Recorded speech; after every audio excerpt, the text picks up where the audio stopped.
Ladies and gentlemen, hello and welcome to Unit Lost. I am Stylosa, and did you meet your Season 6 competitive goals? I didn't. In fact, this season has probably been one of the worst seasons I've had. In fact, it's the worst competitive season the game's had, right? I think I said this at the end of Season 5, so hopefully something changes at BlizzCon, right, guys? Where they're like, hey, competitive now is a little bit different, but I guess we'll have to wait and see. Anyway, you guys have probably seen this screen a lot. Your skill rating has been lowered for not playing enough competitive matches in the last 7 days. So what I'm going to do in this video is go over what I did this season and talk about my goals and how well I didn't meet them at all. And, well, I'm just going to show you this. Look at this. This is Steakbake. Steakbake has played 5 hours this season. He won 9 games. That's all Steakbake's done. That was it. Like, that is it. That is the lowest playtime this account has ever seen in a single season. Now, in all fairness to Blizzard, given how little this account was played, the new decay system is actually much better, because look at that, he's only decayed to 3,589, and he was pretty high, so that was not as bad as I expected it to be, but still, it's obviously not great when you lose SR, but you can understand why that's in the game, to sort of promote you to play a little bit more. But I still think it's stupid, because if you go on holiday for 2 weeks and come back, you shouldn't be losing like 500 SR or whatever the hell would happen. Anyway, Steakbake not played very often. Look at the playtime. An hour of Winston, 40 minutes of Reinhardt, 22 minutes of Lucio. You can see like all the different heroes that I play, because I generally play flex, even though I would prefer to play tanks and DPS. I think I do like playing supports as well, and I always try to flex. That's one of the goals that I try to do. It's like, look, I will play whatever hero we kind of need, which I'll get onto a little bit later on in this video. Anyway, so the next account, Crusher99. This is the original Stylosa account. You guys remember I changed its name generally because if ever I go into a game, like, people know this is me anyway, same as if I'm on Steakbake or Spitfire or my other accounts or whatnot. But yeah, I changed the name just to sort of give myself a little bit of less hassle to deal with. I know it's a very specific problem that I've got. Anyway, look at this. It's got 27 games won. It was got to GM, so that was cool, and it ended at 3-8-2-1. Yeah, 27 games though. Like, this account has had seasons where it's played 300 plus games. Well, 300 games won. This season it did 27. You know, that is like, when I look at this, I am somebody who lives and breathes this game, and if I'm not playing the competitive system, literally, like, that's like, there are seasons when I played it 10 times as much as I did this season on that account. That's kind of crazy. Anyway, let's move forward to Spitfire. Now, this is the account which I played the most on this season, and this one's actually quite interesting.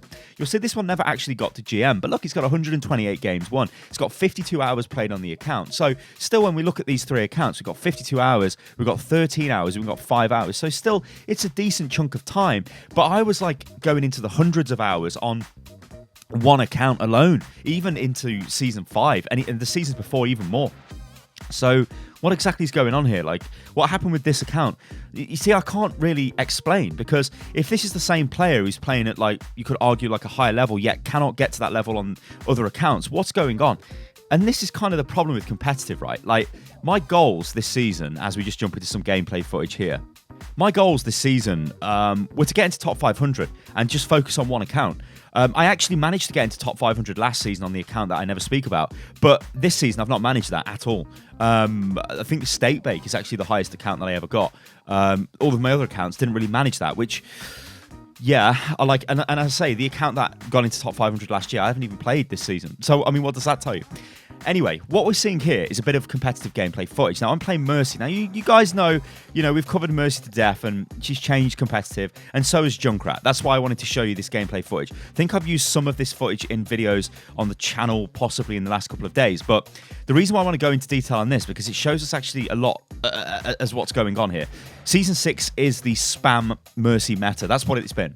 It's just Junkrat spamming points. Junkrat is literally everywhere. We've got cheese comps, like you can see sort of on the defensive point here on Horizon first point. We've got Mercy in every single game. Now, to be fair to the devs, they have said, oh yeah, we are looking at Mercy, we're going to try and do something with her res, because we think her res is actually a little bit too good for a standard ability, which it kind of is, but I still want Mercy to have res. I just don't want her to bring people back with full health, basically, and I think that's probably what they'll do.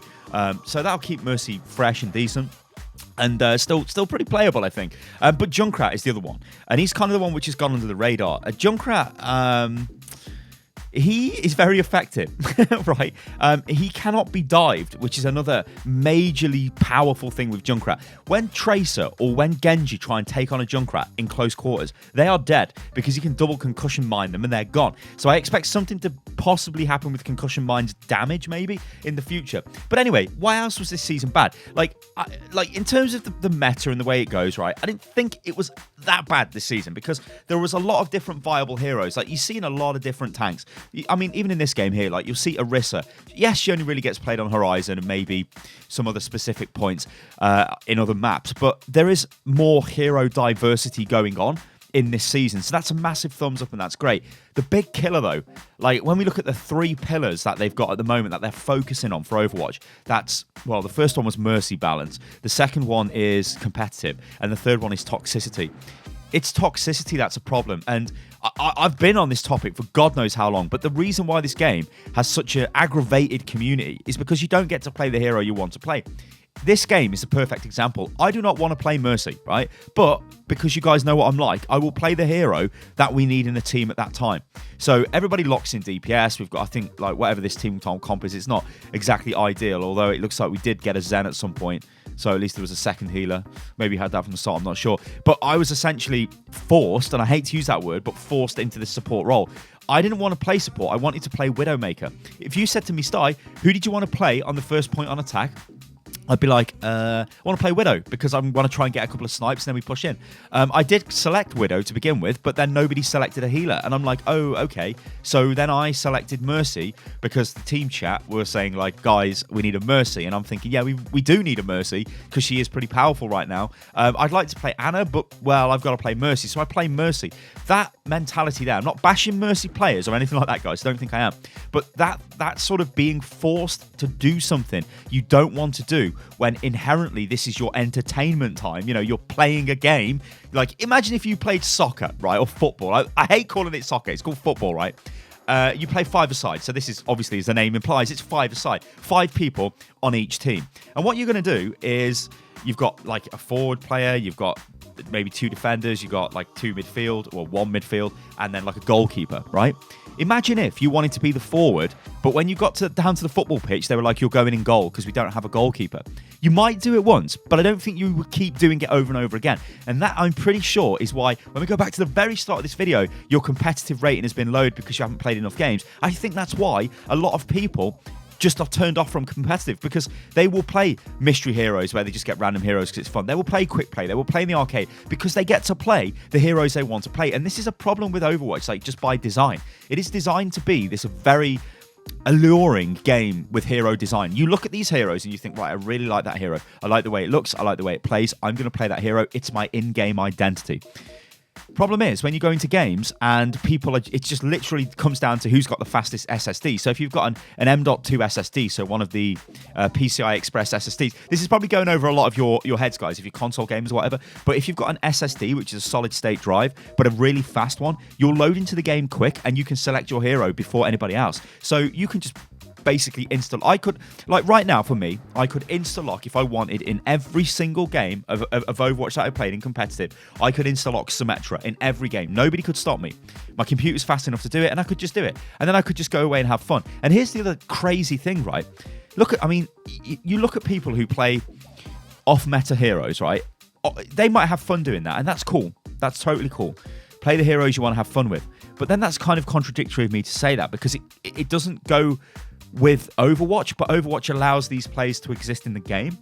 So if you've got like a one-trick Torbjorn and he just plays Torb all the time, I mean, if you guys play on the EU ladder, you'll know a couple of very like infamous one-trick Torbs, and it's like these guys, yeah, they're having fun because it's a game and that's how they want to have fun, but they impact the other players, and that really doesn't belong in competitive. Now remember, everything I'm talking about in this video is competitive centric. Like when we look at quick play or the other like fun game modes, and really competitive should be fun, but the less structured, I think, is the best way to explain it. Game modes, it's cool to play whatever you like, but when you get into competitive, you have to try and work together, and there are 2 major hurdles right now with this game.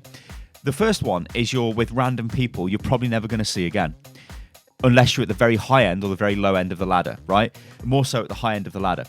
So what that means is these players don't care. They want this guy in our team here wants to play McCree. You've probably noticed that the chat has been pretty negative towards this guy because he is making some very strange moves. He looks like he doesn't play McCree, but he's probably a good player because he's been playing, like, maybe he plays tanks or a different role. I mean, he's woefully out of position standing up there. I don't know what he's doing. And the team do get a little bit like, what the hell are you doing, McCree? And he does do some crazy stuff. I mean, he gets some good kills and he does some work, but you can tell that that's not a McCree player.